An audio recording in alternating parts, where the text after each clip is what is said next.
Shalom, selamat pagi Bapak dan Ibu yang dikasihi Tuhan.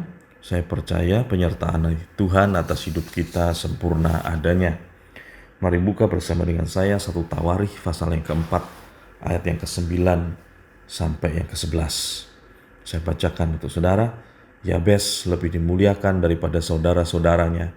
Nama Yabes itu diberi ibunya kepadanya, sebab katanya, "Aku telah melahirkan dia dengan kesakitan."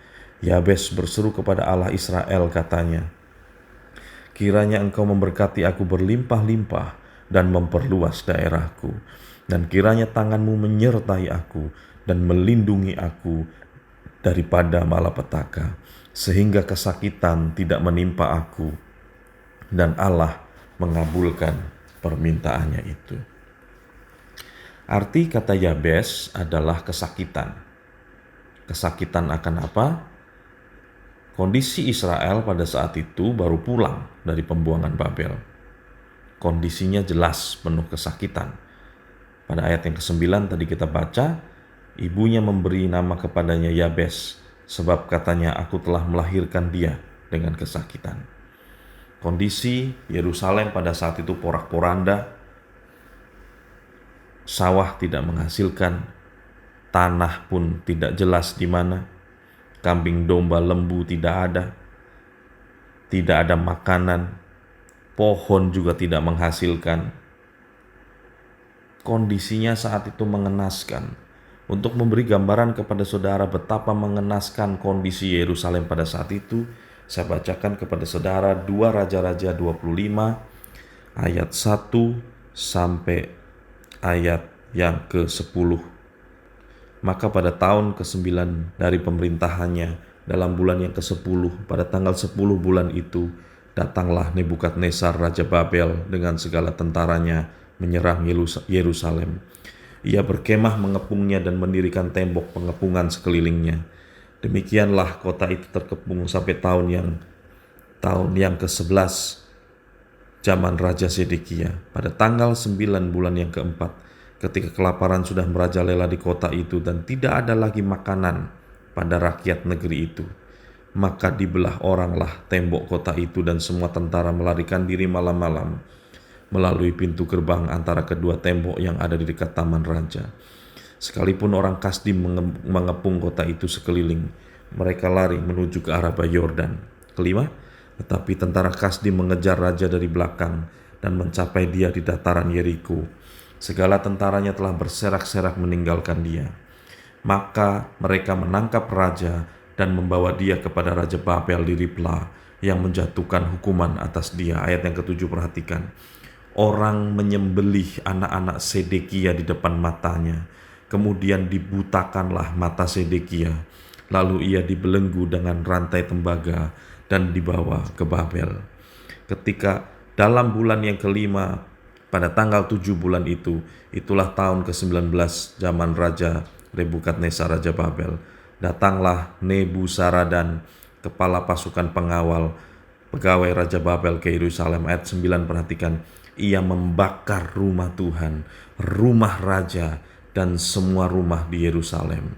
Semua rumah orang-orang besar dibakarnya dengan api.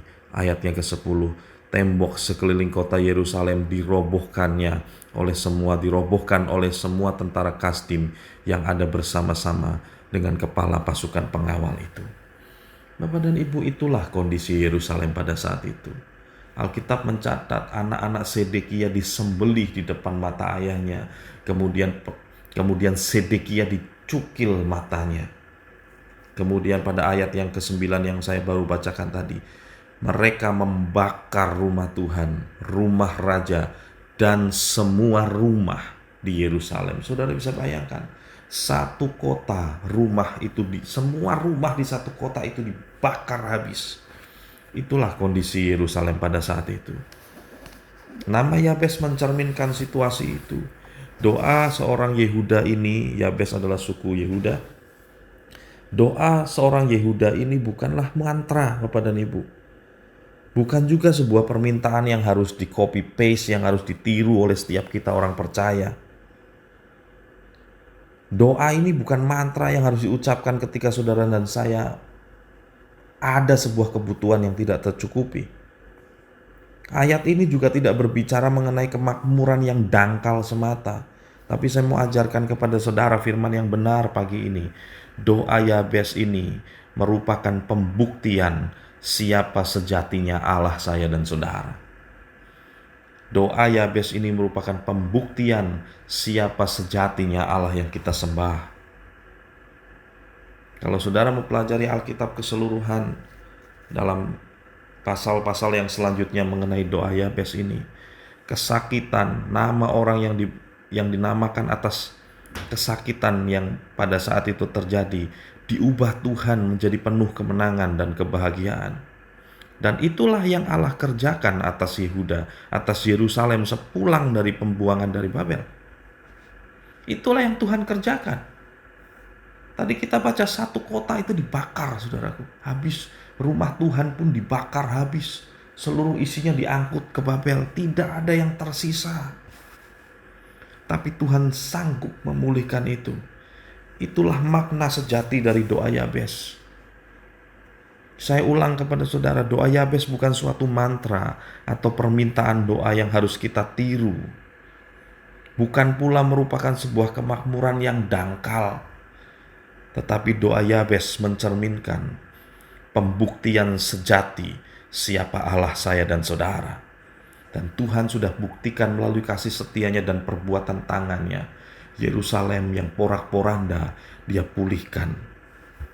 Apapun kondisi saudara hari ini, tidak mungkin lebih parah dari kondisi Yerusalem pada saat itu. Apapun yang saudara hadapi di depan saudara mungkin terlihat besar. Mari taruh imanmu pagi hari ini kepada Allah. Berdoalah kepada Tuhan. Kau boleh mengambil doa Yabes ini lalu kau ucapkan, tetapi bukan mantra kepada Tuhan, tetapi imanmu arahkan kepada Tuhan sebagai sebuah pembuktian bahwa doa yang kau sampaikan ini adalah merupakan sebuah harapan kepada Allah yang begitu besar, Allah yang memperhatikan hidup saya dan saudara. Biar doa ini merupakan menjadi pembuktian siapa sejatinya Allah yang sudah menunjukkan kasih setianya bagi saya dan saudara. Saya akan bacakan dari Mazmur pasal yang ke-65 ayat 5 sampai yang 13 sebagai doa saya untuk saudara atas apa yang saudara hadapi di tengah kesulitan saudara. Mari angkat tanganmu, saya mau berdoa kepada saudara. Tuhan, kami datang kepadamu membawa setiap permasalahan hidup kami, apapun yang terlihat sulit di depan kami. Dengan perbuatan-perbuatan yang dahsyat dan dengan keadilan Engkau menjawab kami, ya Allah, yang menyelamatkan kami. Engkau yang menjadi kepercayaan segala ujung bumi dan pulau-pulau yang jauh-jauh. Engkau yang menegakkan gunung-gunung dengan kekuatan-Mu, sedang pinggangmu berikatkan keperkasaan. Engkau yang meredakan deru lautan, deru gelombang-gelombangnya dan kegemparan bangsa-bangsa. Sebab itu orang-orang yang diam di ujung bumi takut kepada tanda-tanda mujizat-Mu. Tempat terbitnya pagi dan petang, Kau buat bersorak-sorai, ya Allah. Engkau mengindahkan tanah ini, Tuhan. Engkau mengaruniakannya kelimpahan dan membuatnya sangat kaya. Batang air-Mu, Allah, penuh air. Engkau menyediakan gandum bagi kami dan bagi mereka. Ya, demikianlah Engkau menyediakannya. Engkau mengaliri alur bajaknya. Engkau membasahi gumpalan-gumpalan tanahnya. Dengan dirus hujan Engkau menggemburkannya. Engkau memberkati tumbuhan-tumbuhannya. Engkau memahkotai tahun depan yang kami akan jajaki ini dengan kebaikan-Mu, Tuhan. Jejak-Mu mengeluarkan lemak. Tanah-tanah padang gurun menitik. Bukit-bukit berikat pinggangkan sorak-sorai. Padang-padang rumput berpakaikan kawanan kambing domba. Lembah-lembah berselimutkan gandum. Semuanya bersorak-sorai dan bernyanyi-nyanyi bagi Engkau yang memelihara dan menjaga hidup kami. Terima kasih Tuhan. Apapun yang ada di depan kami mungkin terlihat sangat besar, tetapi Engkau Tuhan, Engkau Allah Yabes yang mendengarkan doa kami. Dan Engkau sudah membuktikan betapa kasih setiamu dan kesetiaanmu memelihara hidup kami. Buktikan sekali lagi ya Tuhan. Terima kasih. Hanya di dalam nama Tuhan Yesus Kristus kami berdoa. Amin. Tuhan Yesus memberkati kita semua.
Janji-Mu ya Tuhan, pulihkan hidupku.